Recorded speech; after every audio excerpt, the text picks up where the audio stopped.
Hi, welcome to New Comic Book Day. It's Wednesday, my favorite day of the week. I'm Katie Rex, and this is Uhura.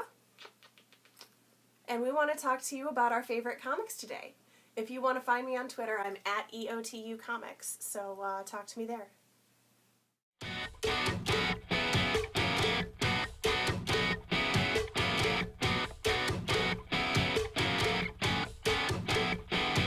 Alright, let's start by talking about some new number ones that are coming out today. First on my list is Curb Stomp by Ryan Ferrier. And Ferrier? Anyway, he also wrote another book that we're going to talk about later, but we'll get to that when we get to that.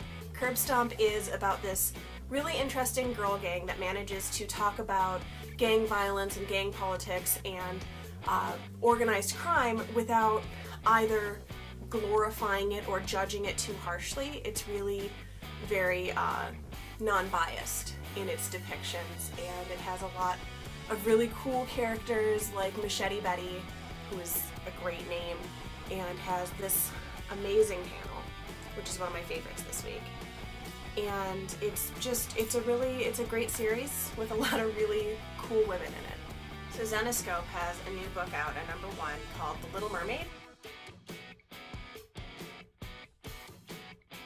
And I know you've heard of The Little Mermaid, and I know you're familiar with fairy tales.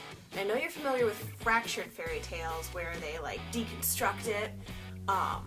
And this isn't really either, and it's a little bit of both. And it does a lot of things really, really well. It participates in a lot of cultural mythos surrounding mermaids, and it has some really awesome flashbacks to like the Disney Little Mermaid of my childhood with kind of a twist. It's about a little mermaid, like the title says, but there's also all sorts of scientific experimentation and government conspiracies, and the characters are all very convincingly written, and when you get to the Ursula part, like, tweet me, because that's my favorite fucking part. Meredith got her start at Zenescope, and I think that the Zenescope house style, with the particular sense of humor and also the darker themes, is really suited to her writing style. This is where she is at her strengths. Also of note, Meredith Finch is married to David Finch, who may or may not be a real-life counterpart to Victor's ass. Oh. Next up is Mr. X Razed by a single creator who's doing all of the art, all of the lettering, all of the writing, Dean Motter. It's really strange because it starts off being very Jewish. The main character is Jewish, and she's writing a story where she has labeled the murderer the menorah killer, and her rabbi father is admonishing her for not having a mezuzah by her door, and there's lots of Yiddish inserts. But then by the end, it's not at all Jewish because there is a gift of the Magi situation happening, only with murder. A husband and wife are giving each other murder for Christmas. And it all takes place in Radiant City, where everybody has some sort of psychological disease, probably caused by the city, but we don't know for sure. Next up, I want to talk about Dave, which is D4VE. It's also by Ryan Ferrier, who wrote Curb Stomp, but this is the result of a college bet that he could write a book at least partially in Neat, because that's the kind of parties that he went to. It's really good. It's about, okay, so there was a robot singularity, like there will be, and then after all of the humans were dead, because they will be, aliens invaded, and the robots killed them too. But now that there's no external conflict happening, the robots have become complacent, settled into boring jobs and boring lives, and Dave's working this dead-end shitty job with a boss that doesn't respect him, and he has this wife who's professionally more successful than him. And so he's just like a sad, sad man. Sad man. Well, sad man robot. Robot man. Sad robot. And anyway, he goes to a strip club, gets really drunk like robots do, and the Earth gets invaded, and he wakes up in the morning, and the son that he had mail ordered has arrived, and he's a daddy.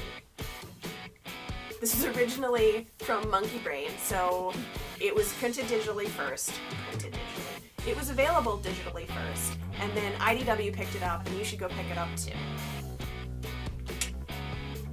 So Orphan Black #1 comes out today. And it's very much based on the show, if you're a fan of the show. However, the whole first issue is almost an exact retelling of the pilot, where Sarah sees Beth kill herself and then sort of tries to take Beth's place. And there are a lot of flashbacks to different characters' lives and maybe to a little bit of how the clones became established to give motivations. But it's really my hope that they develop those flashbacks and focus less on what we've already seen in the show. It's a first issue, so I'm willing to give it some leeway, but I really, really hope that this develops in a way that involves a lot of new content. No, I didn't mean that. You didn't mean to put tape on your face? I didn't mean that I was going to be a football player professionally. So we're going to talk about Spider-Gwen, which I've been waiting for forever, and it's really cool and interesting. Gwen Stacy, as you know, has been bit by a spider in this alternate universe instead of Peter Parker, so she has all the spider powers, and she's Spider-Woman, and she is reacclimating to her world post-Spider-Verse. She's being hunted by her father, Chief Stacy. She is trying to establish her artistic integrity as a musician with her band, the Mary Janes, and she's a little disappointed that her world doesn't seem to love her as much as Spider-Ham's world loves him. Last on our #1 is actually an annual. It's Thor. And it has 3 stories, and they all, honestly I haven't finished them, but they all look really great. They have a lot of potential. I'm really excited. There's a Noelle Stevenson, Marguerite Sauvage Thor, where it's the female Thor, and then there's also Old King Thor, and there's there's a short written by CM Punk with the artist that's on Chew, and I guess I feel stylistically like it's very similar to like old Asterix comics, and it's supposed to be a story of young Thor's debauchery. So that sounds kind of rad. I'm pretty into that. And Joe Sabino does Thor font letters throughout the whole thing, so it's very unified and a great jumping on point for people who are not yet familiar with all the different Thors that are out there, but who are really interested in trying it out. Now we're going to talk about some of our favorite ongoing series, starting with Abigail and the Snowman #3.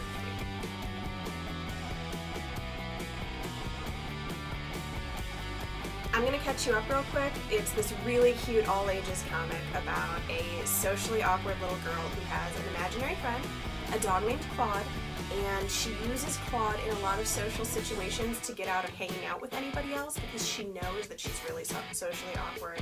And this dog is sort of a way to make the other kids kind of leave her alone. Anyway, then she meets a Yeti, and the Yeti is a government experiment subject. It's very Lilo and Stitch.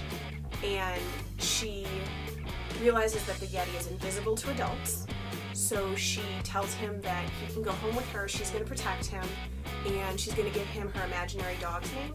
Issue 3 is all about a montage between Abigail and the Snowman, the Yeti, who are becoming best friends, very Calvin and Hobbes, and 2, the government agents first infiltrating Abigail's elementary school, and in other ways trying to pursue this scientific specimen that they need to track down and recapture.